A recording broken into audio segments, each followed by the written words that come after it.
یریدون لیطفئوا نور اللہ بافواہہم، یہ چاہتے ہیں، کون چاہتے ہیں؟ جن کا ذکر چلا آ رہا ہے پچھلی 2 آیتوں سے، بنی اسرائیل، انہوں نے بلکہ 3 آیتوں سے انہوں نے حضرت موسیٰ کے ساتھ کیا معاملہ کیا، حضرت عیسیٰ کے ساتھ کیا معاملہ کیا، اور اب محمد الرسول اللہ کے ساتھ کیا معاملہ کر رہے ہیں صلی اللہ علیہ وسلم وعلیہم الصلاۃ والسلام۔ یریدون، وہ چاہتے ہیں، لیطفئوا نور اللہ بافواہہم، کہ بجھا دیں اللہ کے نور کو اپنی منہ کی پھونکوں سے، واللہ متم نورہ، اور اللہ تو اپنے نور کا اتمام اور تکمیل کر کے رہے گا، ولو کرہ الکافرون، چاہے یہ کافروں کو کتنا ہی ناگوار ہو۔ اس آیت کی اہمیت کا اس سے اندازہ کیجئے کہ بعین ہی یہی آیت صرف ایک اسلوب کے فرق کے ساتھ سورہ توبہ میں بھی آئی ہے۔ یہاں یریدون لیطفئوا ہے، وہاں ہے یریدون ان یطفئوا، ایک لفظ کا فرق ہے۔ یریدون ان یطفئوا نور اللہ بافواہہم، یہ چاہتے ہیں کہ اپنے منہ کی پھونکوں سے اللہ کے نور کو بجھا دیں۔ وَيَأْبَى اللَّهُ إِلَّا أَن يُتِمَّ نُورَهُ، وہاں تھا مثبت انداز میں، وَاللَّهُ مُتِمُّ نُورِهِ، اللہ اپنے نور کا اتمام فرما کر رہے گا۔ یہاں منفی انداز میں ہے، اللہ کو ہرگز منظور نہیں مگر یہ کہ اپنے نور کا اتمام فرمائے، بات تو ایک ہی ہے۔ وَلَوْ كَرِهَ الْكَافِرُونَ، پھر وہی الفاظ ہیں، چاہے یہ کافروں کو کتنا ہی ناگوار ہو۔ اس میں در حقیقت وہ بغض، وہ عناد، وہ دشمنی، وہ عداوت، وہ مخالفت جو یہودیوں کے رگ و پے میں ریشے ریشے میں سرایت کیے ہوئے ہیں، نبی اکرم صلی اللہ علیہ وسلم کی دشمنی، عناد، عداوت، اور امت مسلمہ کی دشمنی، عناد اور بغاوت۔ اس معنی میں نے بہت سی تقاریر زمانے میں کی ہے کہ جو انویزیبل ورلڈ ہے، غیر مرئی دنیا، اس میں جو رول ابلیس اور اس کی ذریت معنوی کا ہے، ابلیس نے ادھار کھایا تھا اسی پر کہ میں آدم کی اولاد کو گمراہ کر کے رہوں، اور یہ قرآن مجید میں 7 جگہ پر آیا مضمون، قصہ آدم و ابلیس۔ اسی طریقے سے یہود، وہاں بھی وجہ کیا تھی؟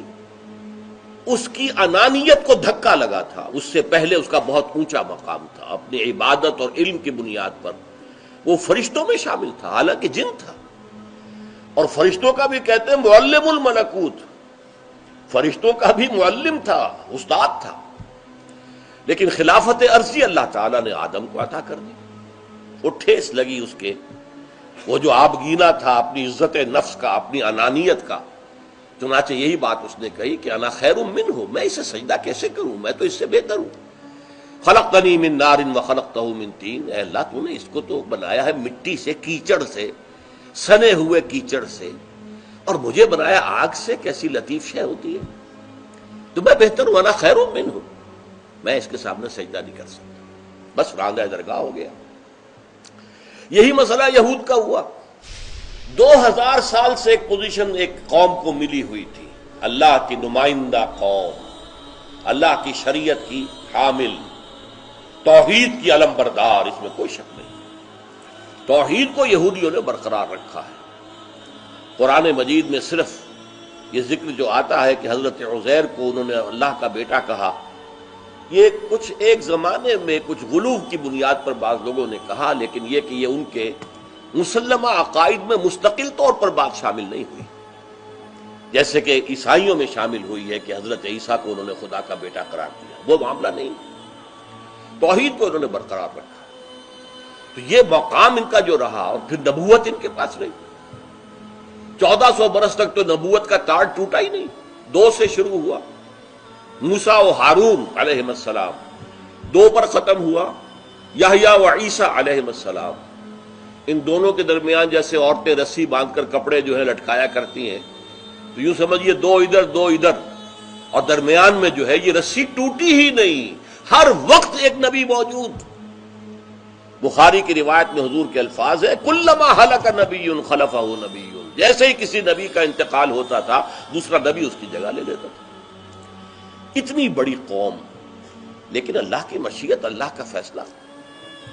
اللہ نے اپنی آخری رسالت، آخری نبوت، رسالت کاملہ، نبوت تامہ، ختم المرسلینی، یہ اس کا تاج جو ہے وہ رکھ دیا محمد الرسول اللہ صلی اللہ علیہ وسلم کے سر مبارک پر، جو کہ یہودی نہیں تھے، اسرائیلی نہیں تھے، اسماعیلی تھے، حضرت اسماعیل کی اولاد سے تھے، امیین میں سے تھے، جن کو یہ حقارت کے ساتھ کہتے تھے امیین، ان میں.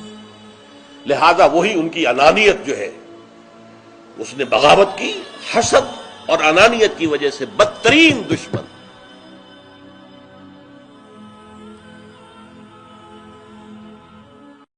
دین کی بات پھیلانا صدقہ جاریہ ہے. ثواب کی نیت سے ویڈیو کو شیئر ضرور کیجیے. جزاک اللہ.